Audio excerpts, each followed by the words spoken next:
We are going to take the 240 because it helps us remain hot boy over the Corvette. Frankly, I don't want to drive it until the belt's situated anyway, so. I do believe this will be your first look at this since it's been driven and installed. Now, we've done a video with it installed, but that was just an install. It wasn't driving the vehicle.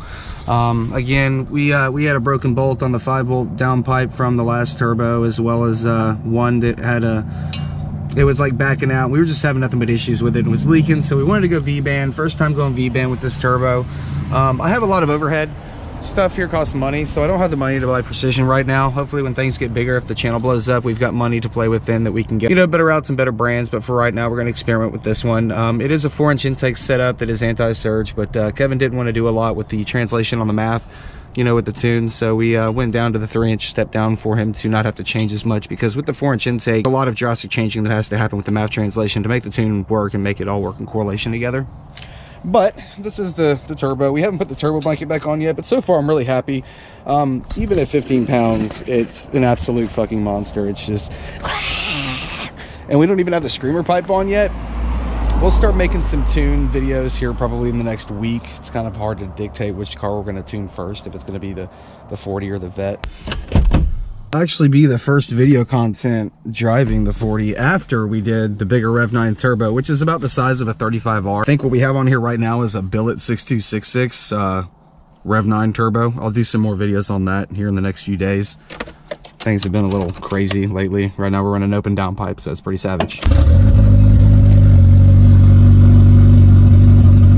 I'll tell you what, when Adam LZ said these things sound like a rotary when we finally get them wound up this high, it was not lying.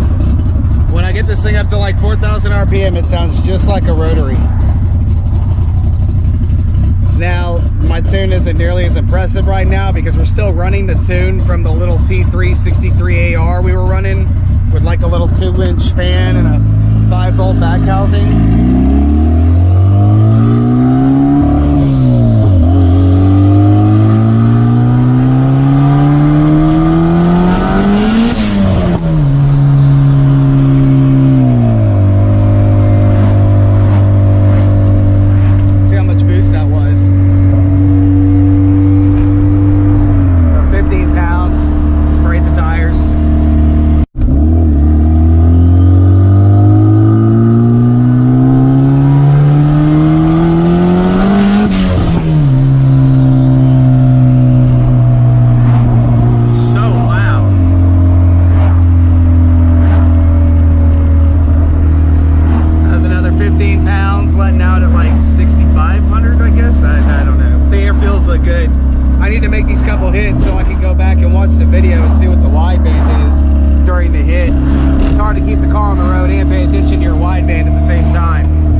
Some type of way about it.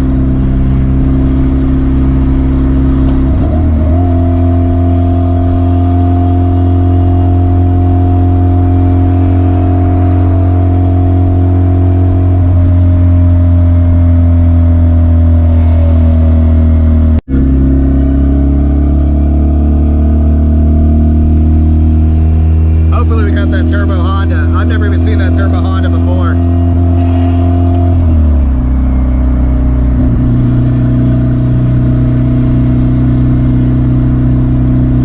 Everything has gone smoothly so far. Some of the things that I didn't like about REV9 was we put a V-band flange on and did not seem to fit.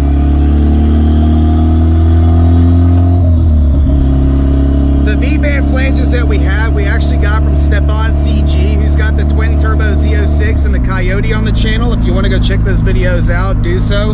Those cars are hella lit and they always make me jealous. He gave us flanges that actually didn't appear to fit. They actually needed to be dremeled down like, I want to say 1/8 of an inch or smaller. And we were like, that's weird. So I contacted REV9 and they were like, oh, you need our flanges. And I'm like, well, that's really gay for you to kind of capitalize on the flanges, but I get it. You know, if I owned that company, I would probably do the same thing. Makes more money, makes everybody happy. But that being said, we ordered the REV9 flanges in, and they were actually identical to the precision flanges we had, so we ended up having to dremel it down anyway, which didn't take a long time. Kevin got it done, but right now there is a modified flange on this V-band REV9 turbo that is sealing. It is sealed, no problem, but we just found it a little weird that the V-band on the turbo happened to be a little bit smaller than the actual flange. That and the oil restrictor. You have to buy an oil restrictor from REV9 because they have theirs threaded a different way.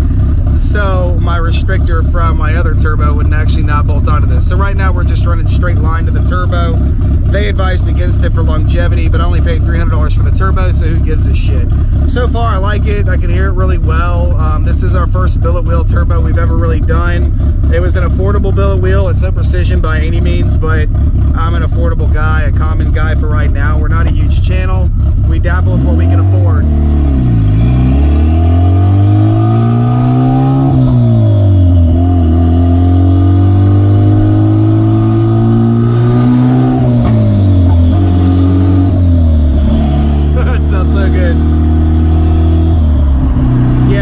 Dabble with what we can. The pull feels great. This thing's loud and obnoxious. All the video footage you've seen of this car prior actually was not open downpipe. It was a full exhaust system. We have since ditched the exhaust system so we could just get the car on the road driving.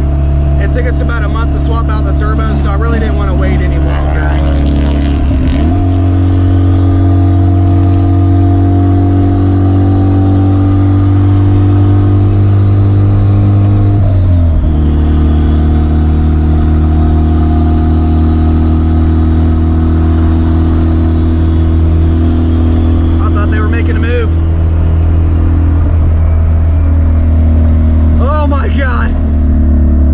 Dude, it's okay, we got it, it's all under control. Yeah, you'll have to forgive me, I'm not gonna beat on this turbo a lot right now because again, it's not on a full tune. We have not tuned on this turbo yet, so I don't want to get too reckless.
That is Rebel Can Spray Paint Engine Bay from AutoZone. That is Color Shift. If you want to go check out those videos, they are from a long time ago, but they are well worth it because for the amount of money I spent on an engine bay, I think I got like 30 bucks in materials and it flakes like no one else's business and people love it.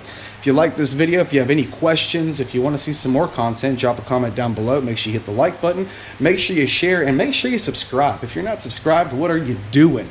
Get with the program, get with the show. It's either the Pro Charged Vet, it's either the Turbo 240 or the Twin Turbo Lincoln or God knows what else. You subscribe, get us access, get us the resources we need, and we will bring the content. We will see you next time. Thanks for watching. See you later. Bye.